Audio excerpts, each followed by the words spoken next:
Without further ado, it is RJ Ochoa of Blogging the Boys. RJ, good morning, my man. Good morning, guys. Happy Sunday. It's a great day to clinch a berth in the World Series. It definitely is, RJ. And like you so famously say on Twitter at times, the key for the Astros tonight is to score more runs than the Rangers. Would you agree? I would. That's really my overall disposition, whether it's runs or points, baskets. I'm an avid golfer, so I have to turn that logic around when I play that sport. But tonight, the goal is score more runs than the Astros. And I do want to say, I appreciate you all being from South Texas like me. I've got so many followers who are like, how can you root for the Cowboys and the Astros? Well, you know what? Sorry, not all of us live in a certain part of the world. Welcome to a bit of diversity in your lives. Exactly. And that's the great thing about being down here, Corpus, the Valley, wherever you want to be, right? Being down here, we get to pick and choose. You know what I mean? And it's logical for us in Corpus especially because we have the Hooks who are the double-A of the Astros. All of the Astros who you see right now have come through Corpus at some point or another. So that's just kind of our natural tie-in. Cowboys, we're kind of born into the Cowboys, right? So we love the Cowboys. I root for the Spurs as well. They're the closest NBA team to us. So I love having the ability to just mix and match and kind of represent the entire state. So that's just how that goes. And if you're of a certain age, those things make sense. The Texans weren't around, whatever. So let people do what they want to do. Exactly. Quit concerning yourself with other people's lives. Let us fan how we want to fan, RJ. I love that. We're with RJ Ochoa, Blogging the Boys. RJ, Cowboys are on the bye week. Last time we saw this beloved Cowboys team was Monday night, 20-17 victory over the Chargers. What were your major takeaways from the Cowboys post-Chargers victory?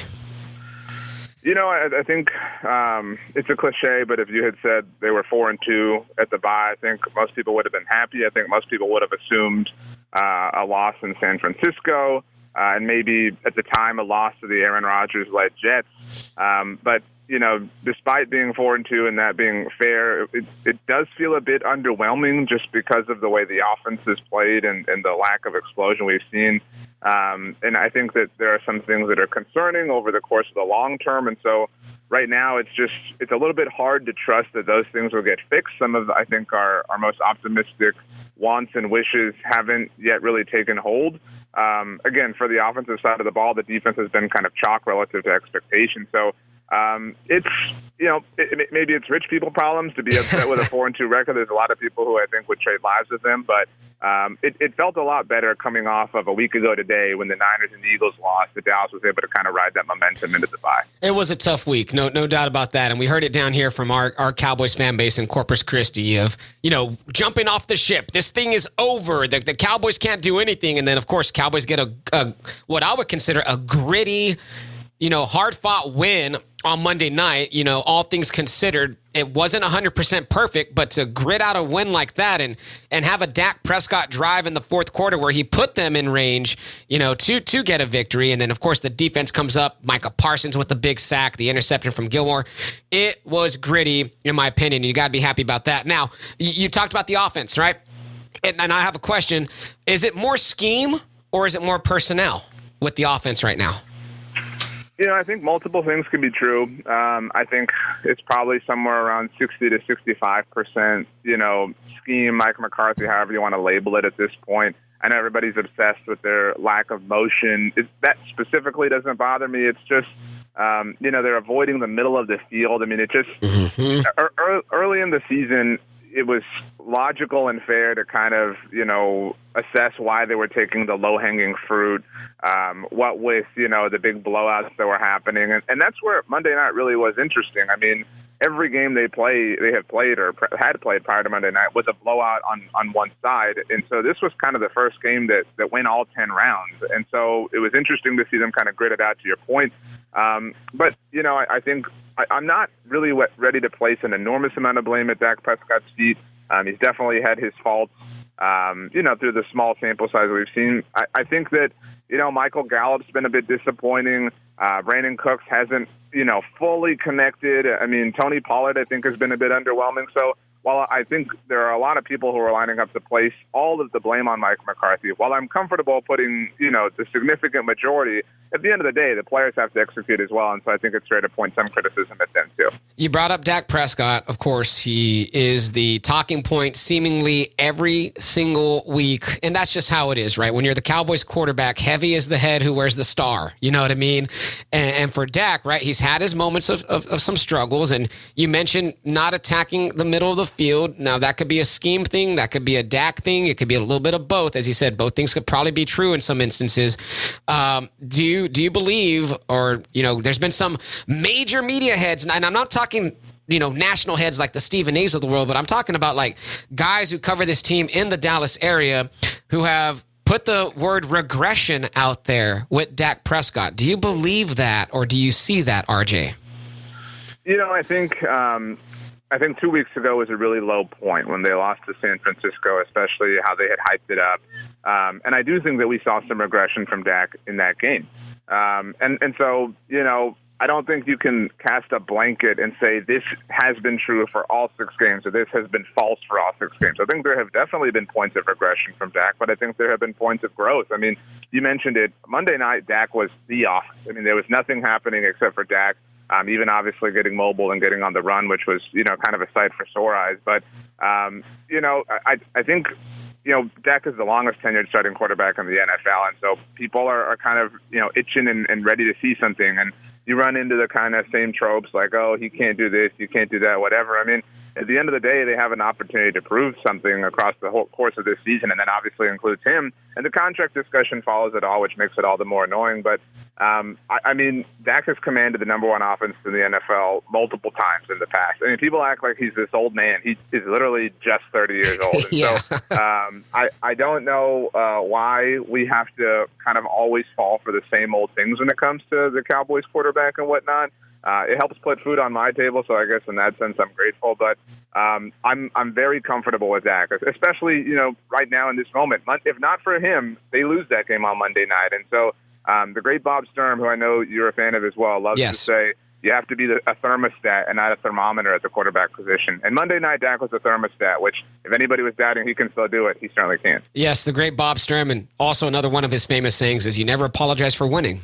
Right. Wins in the NFL don't come easy. And we saw that last week with the Eagles and the 49ers. And, those two teams had their struggles. And those two teams, of course, lost games that they probably should have won in the end. And that's just it. The NFL is a week-by-week proposition. And we're with RJ Ochoa of Blogging the Boys. You mentioned Dak being the majority of the offense, whenever he was going to Lamb and Cooks against the Chargers, RJ, I'm pretty sure you know about this, but he was 11 for 11 for 153 yards and 14 yards per attempt with a touchdown. So the Lamb and Cooks duo did indeed get some production against the Chargers, and that's always a great thing to see, especially with Cooks kind of starting to get going, and that nice touchdown pass that Dak had to Brandon Cooks with pressure in his face. So a lot of good things you could take away from what happened on Monday. Now, we are with RJ Ochoa of Blogging the Boys. Micah Parsons, RJ.